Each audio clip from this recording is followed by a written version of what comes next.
യമനിലുള്ള Houthi rebels ഏതൊക്കെ പ്രദേശങ്ങളാണോ നിയന്ത്രിക്കുന്നത് അവിടെയുള്ള അമ്മുനേഷൻ ഡെപ്പോസിനെ ഇന്നലെ രാത്രി മുതൽ അമേരിക്ക ആക്രമിക്കാൻ തുടങ്ങിയിട്ടുണ്ട്.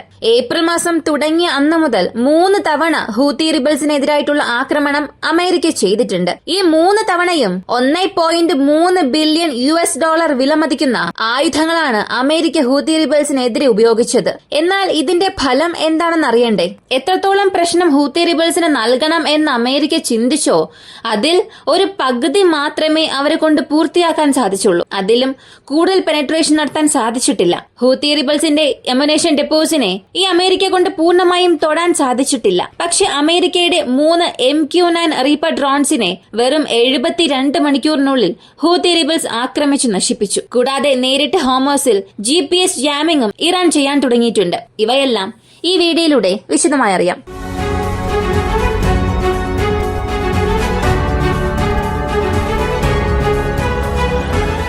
മാർച്ച് മാസം 15-ാം തീയതിക്ക് ശേഷം അമേരിക്കയ്ക്കും യമനിലെ ഹൂത്തി റിബൽസിനും അടുത്ത ഘട്ട ആക്രമണം അല്ലെങ്കിൽ ഒരു സംഘർഷം ആരംഭിച്ചു. ആദ്യമായി അമേരിക്കൻ പ്രസിഡന്റ് ഡൊണാൾഡ് ട്രംപ് ഹൂത്തികൾക്ക് എതിരെയുള്ള ഒരു മുന്നറിയിപ്പ് നൽകിയിരുന്നു. നേരിട്ട് ഹൂത്തികൾക്കെതിരെയുള്ള ഒരു മുന്നറിയിപ്പ് മാത്രമായിരുന്നില്ല അത്. ഇവർക്ക് എതിരെ പ്രവർത്തിക്കുന്നത് ഇറാനാണ്. ഇറാന്റെ പ്രകോപനത്തിന്റെ പേരിലും അവരുടെ പക്കൽ നിന്നും ലഭിക്കുന്ന ആയുധ സഹായത്തിന്റെ പേരിലുമാണ് ഹൂത്തീസ് ഇത്ര വലിയ പ്രശ്നങ്ങൾ സൃഷ്ടിക്കുന്നത്. ചെങ്കടൽ പ്രദേശങ്ങൾ മുഴുവനും അവരുടെ ആധിപത്യം ഉള്ളതുകൊണ്ട് ലോകമെമ്പാടും നടക്കുന്ന വ്യാപാരത്തിന് വലിയ പ്രശ്നം സംഭവിക്കുന്നുണ്ട്. പല രാജ്യങ്ങളുടെ കപ്പൽ പല കിലോമീറ്റർ കറങ്ങിയാണ് വരുന്നത്. ആഫ്രിക്കൻ ഭൂഖണ്ഡത്തെയും ചുറ്റി അവരുടെ ചരക്കുകൾ കൊണ്ടുപോകേണ്ട ഒരു അവസ്ഥയുണ്ടാകുന്നു. ഇസ്രായേലിനും ഇതൊരു വലിയ ഭീഷണിയായി മാറുന്നു. ഇസ്രായേൽ എന്നല്ല, ലോക വ്യാപാരത്തിന് തന്നെ ഇതൊരു വലിയ പ്രശ്നമായി മാറിക്കൊണ്ടിരിക്കുന്നു എന്ന് പറഞ്ഞ് ഇവർക്കെതിരെയുള്ള ഒരു 2ാം ഘട്ട ആക്രമണം ആരംഭിച്ചു. ഹൂത്തികൾക്കെതിരെ ഇതുവരെയും 5-ലധികം തവണ അമേരിക്ക എയർ റെയ്ഡ് ചെയ്തു.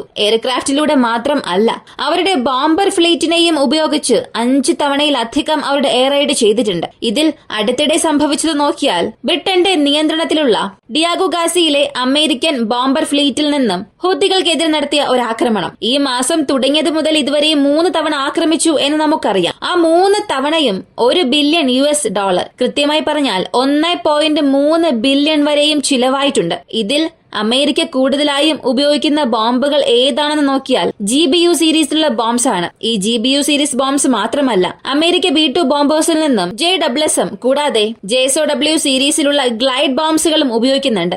ഇവയുടെ വില എന്നത് പല മില്യൺ ഡോളേഴ്സിലും അധികമാണ്. ഇത്രത്തോളം കൂടുതൽ പെനട്രേഷൻ വാർഹെഡ് കൊണ്ടുപോയി ഹൂത്തീസിന്റെ അമ്മുനേഷൻ ഡെപ്പോസിനെതിരെ ആക്രമണം നടത്തി. അമേരിക്ക ഈ ചെയ്യുന്നതെല്ലാം പ്രിസിഷൻ സ്ട്രൈക്ക് ആണ്. എന്നാൽ ഇത്രയൊക്കെ ചെയ്തിട്ടും അവർക്ക് അതിൽ ശരിയായ ഒരു ഫലം ലഭിച്ചില്ല എന്ന് ന്യൂയോർക്ക് ടൈംസിൽ വന്ന ഒരു വാർത്തയിലൂടെ പറയുന്നു. അപ്പോൾ അമേരിക്ക എത്രത്തോളം ഹൈടെക് ടെക്നോളജി ഉപയോഗിച്ചുകൊണ്ടിരുന്നാലും 100% കിൽ റേഷ്യോ അമേരിക്കയെ കൊണ്ട് അച്ചീവ് ചെയ്യാൻ സാധിച്ചിട്ടില്ല. കൂടാതെ ഒരു വീഡിയോയും ഇതിനിടെ വൈറലായി. ഡൊണാൾഡ് ട്രംപ് അദ്ദേഹത്തിന്റെ സോഷ്യൽ മീഡിയ പോസ്റ്റിൽ ആ വീഡിയോ മെൻഷൻ ചെയ്തിരുന്നു. യമനിലുള്ള ഹൂത്തീസ് അമേരിക്കയുടെ യുദ്ധക്കപ്പലുകൾക്ക് എതിരെയും ലോക വ്യാപാരത്തെ ബാധിക്കുന്ന രീതിയിൽ ഇങ്ങനെ വരുന്ന കപ്പലുകളെ മുക്കിക്കളയുന്ന രീതിയിൽ ചില പദ്ധതികളൊക്കെ തയ്യാറാക്കാനായി അല്ലെങ്കിൽ ഇൻസ്ട്രക്ഷൻസ് വാങ്ങാനായി ഒരു മീറ്റിംഗ് നടത്തി. എന്നാൽ നമ്മുടെ സൈന്യം നടത്തിയ കൃത്യമായ ആക്രമണത്തിൽ അത്രയും പേരെ കൊന്നു എന്ന ഒരു വീഡിയോ പബ്ലിഷ് ചെയ്തു. ഏകദേശം ഒരു 30-40ഓളം പേർ അതിൽ ഉണ്ടാകും. അങ്ങനെ 40 പേർ കൂടി നിന്ന സ്ഥലത്ത് പെട്ടെന്ന് ഒരു എയർ സ്ട്രൈക്ക് നടത്തി.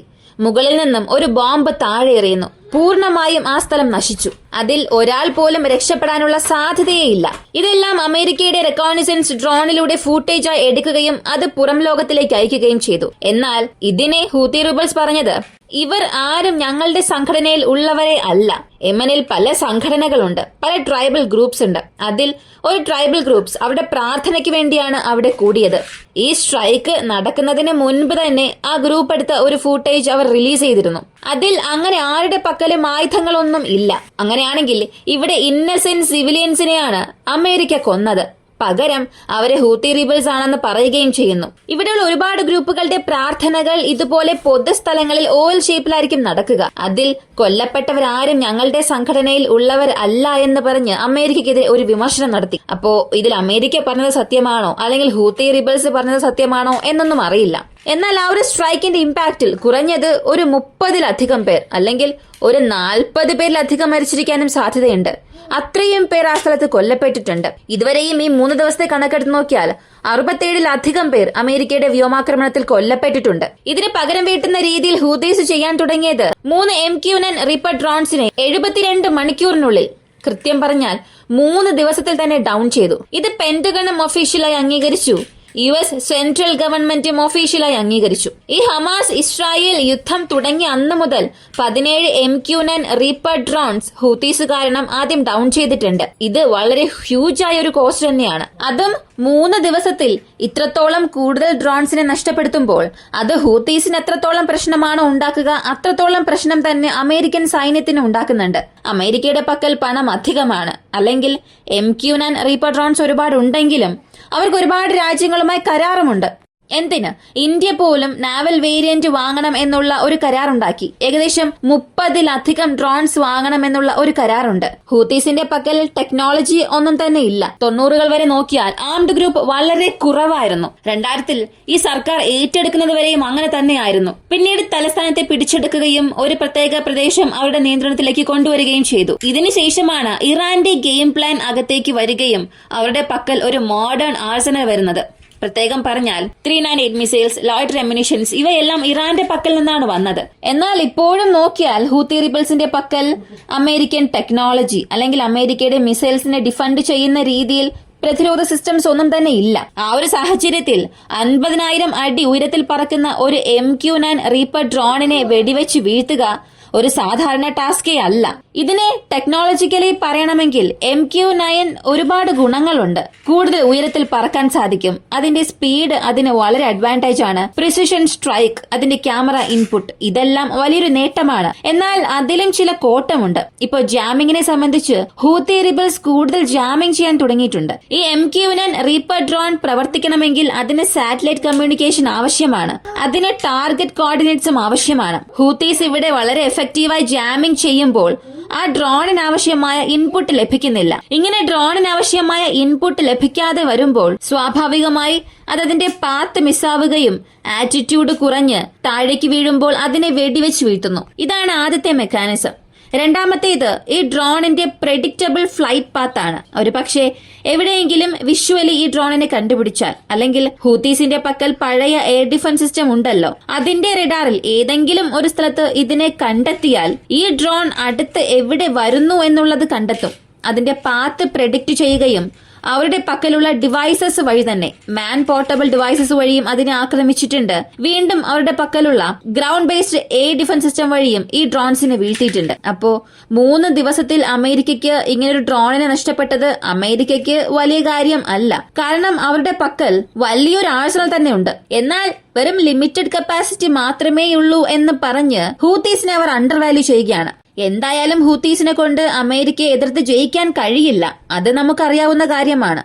എന്നാൽ അങ്ങനെയുള്ളപ്പോഴും അമേരിക്ക ഡ്രോപ്പ് ചെയ്യുന്ന ബോംബ്സിനെ കൊണ്ട് പൂർണ്ണമായും 100% ഹൂത്തികളുടെ അണ്ടർഗ്രൗണ്ട് സ്ട്രക്ചേഴ്സ് നശിപ്പിക്കാൻ കഴിഞ്ഞില്ല എന്ന സാഹചര്യം വരുന്നതുകൊണ്ട് ഇനി നാളെ ഇറാനുമായി ഒരു പ്രശ്നം വരുമ്പോൾ എങ്ങനെ ഇറാനിൽ ഒരു പൂർണ്ണനാശം ഇവരെ കൊണ്ട് നൽകാൻ സാധിക്കും? ടെക്നിക്കൽ വൈസ് നോക്കിയാൽ തീർച്ചയായും അമേരിക്ക ഇറാന് ഒരു വലിയ പ്രശ്നം നൽകും. അവരുടെ ന്യൂക്ലിയർ ഫെസിലിറ്റി അല്ലെങ്കിൽ അണ്ടർഗ്രൗണ്ട് സ്ട്രക്ചർ ഇവയെല്ലാം നശിപ്പിക്കാൻ സാധിക്കും.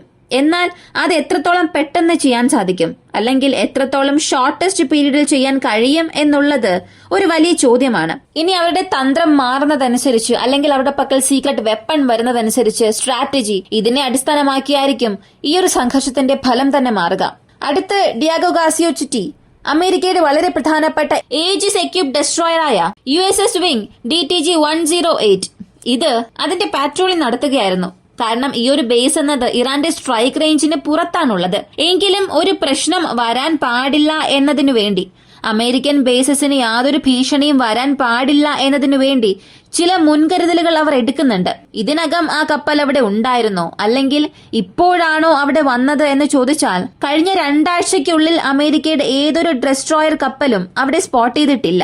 ഈ ഒരു ബേസസിൽ ഈ വിമാനങ്ങൾ വന്നതിന് ശേഷം തൊട്ടടുത്തുള്ള ഏതോ ബേസിൽ നിന്ന് സർവൈലൻസ് പണികൾക്ക് വേണ്ടി, ഡിഫൻസ് മെഷറിന് വേണ്ടിയും ഈ കപ്പലുകളെ കൊണ്ടുവന്ന് ഇവിടെ നിർത്തിയിട്ടുണ്ട്. കൂടെ തന്നെ പാരലായി സംഭവിച്ച മറ്റൊരു കാര്യം സ്ട്രെയ്റ്റ് ഓഫ് ഹോർമസിൽ ഇന്ന് രാവിലെ മുതൽ വൈകുന്നേരം വരെ 13 സ്ഥലങ്ങളിൽ GPS സിഗ്നൽ ഡിനൈ ചെയ്തിട്ടുണ്ട്. അതുവഴി കടന്നുപോയ വിമാനങ്ങൾ അവിടെയുണ്ടായ സിഗ്നൽ തകരാറ് കാരണം റീറൂട്ട് ചെയ്ത് മറ്റ് സ്ഥലങ്ങളിലേക്ക് പോയിട്ടുണ്ട്. അപ്പോ സ്ട്രെയ്റ്റ് ഓഫ് ഹോർമസിൽ ഇറാൻ അവരുടെ ചെറിയൊരു ഗെയിം പ്ലാൻ ആരംഭിച്ചിട്ടുണ്ട്.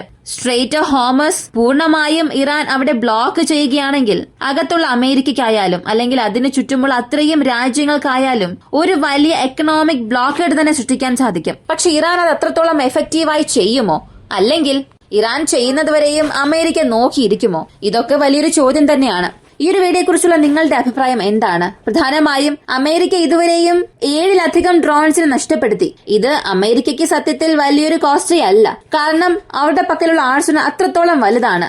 എന്നാൽ സൈക്കോളജിക്കലി നോക്കിയാൽ അമേരിക്കയ്ക്ക് ഇവിടെ പ്രശ്നം ഉണ്ടാകില്ല. പക്ഷെ അമേരിക്കയെ വിശ്വസിക്കുന്ന രാജ്യങ്ങൾ, അമേരിക്കയുടെ പ്രോഡക്റ്റ് വാങ്ങി ഉപയോഗിക്കുന്ന രാജ്യങ്ങൾക്കും ഇതൊരു പ്രശ്നമായി തന്നെ മാറും. ഇതിനെക്കുറിച്ചുള്ള നിങ്ങളുടെ അഭിപ്രായം എന്താണെന്നുള്ളത് കമന്റിൽ പറയുക.